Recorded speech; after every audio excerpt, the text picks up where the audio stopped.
was your thought behind how to move the feet together? Not your ideas, but what did you do with the movement? For the final piece, like, final. I wanted, you mean like when they traded off? Yeah. Okay, I wanted each of them, before I even had the shapes and the colors and switching and stuff, I knew I wanted the dancers to take on some qualities from each of the other emotions.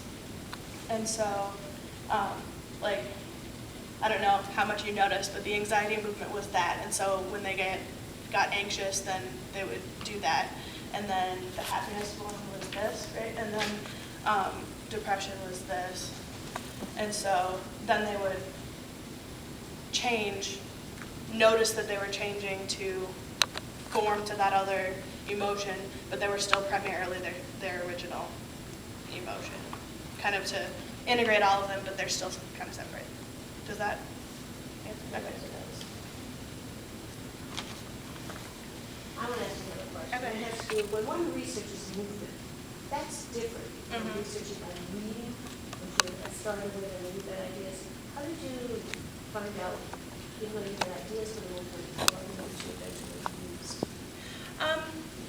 I started out when I watched a lot of YouTube videos of like the dancers I listed, and basically I was just like watching dance after dance to figure out which styles I liked and which ones I really wanted to use. And it really came down to some specific motions that I saw evoked emotion in their dance, and so I wanted to use, if not that exact movement, then something like it, I guess. And most of the actual movements I chose came from these guys because I knew what they could do, and then when we began rehearsals, I just had them do whatever they felt like to the music, and then I like took note of which things I liked and stuff like that, and said, okay, do that. And so I guess as far as the research aspect goes, it was a lot of just looking at things, trying things out, learning as much as I could about the choreographer themselves, and then about the style they use, because a lot of who the person is goes into what kind of movement they do. So it was different than like researching the mental disorders side of it, because that was just like book reading. So yeah. If you could do this whole experience over again, what would you do differently? I would add like 6 months worth of time to it so I could add more stuff. Because as time went on, we changed things, and I'm sure that this would completely morph into a totally different thing if we kept going. And we might have had a different performance venue or something, been able to publicize more. As far as the sections go and the movement goes, I'm really happy with those. And if I had that extra 6 months, I would just beg these guys to keep working with me. They're like, thanks, I'm glad you don't. And there's not like anything that I would complete 180 on, but I would probably keep tweaking things and changing it around. It really turned out, it's obviously not what I was thinking in the very beginning, but it really turned out really well, and I'm really pleased with it. Yeah. How did you get your original inspiration for this piece? I was diagnosed with depression a couple of years ago, and then with, I've had several diagnoses, but I have had mental disorders for a while, and I wanted to somehow take what was in my head and put it into dancers and put it on a stage. And that was my basic original idea. Because dance is something that I always love doing, and I haven't been able to do it lately because I had surgery, but I always enjoy being a part of dancing in some way, and so I knew I wanted to do that, and making it about mental illness just kind of worked for me.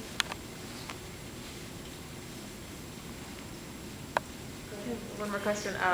How much of the movement that we saw was kind of intentional that you choreographed, and how much was improvisation, and how do you blend those two things together? What do you guys think? 70% Stream? I don't know. Like, I had certain moves that I was supposed to do, but I kind of made them my own and how I was feeling. So that's what mine were like. Yeah, I had definite moves that we had agreed on doing, and not necessarily this move after this move after this move, but you know, while you're over here, do this, or you know, sometime while you're in the light, make sure you do this. And so it was. We did have some freedom, but we did have a lot. That was what was choreographed and was. Let's see. Well, and you videotape this too. Yeah. Did you say that? Some of the earlier rehearsals, I would like push play on the song and just be like, do whatever you feel like, and I videotaped it, and then I would say, okay, this move that you did there, do that, and then I would go through and picked out, I don't know. Or it would be like do more of this here, like slow down here, do more of this here. So a lot of it was our moves originally, but then she just kind of told us like where and when and how she wanted our movements and And I really, the whole time, like, when I was still thinking of it, I had these three in mind, like, the whole time. I'm really, really glad that they could do it, because, like, I knew what each of them could do, and the style they could, and emotions they could convey, and so I knew some moves that I really wanted them to do. Like, I really wanted Jake to jump a lot, and stuff like that, and so it all kind of came together. Cindy, did you I have forgot what I was going to ask. I do want to just take the opportunity to thank the dancers who are going to play. Yeah, thank you. It was fun. It was kind of when I looked depressed. Yeah. I had fun doing it. There was a lot of depressed person laughter during rehearsal. Just like roll over and burst out laughing. Anything else?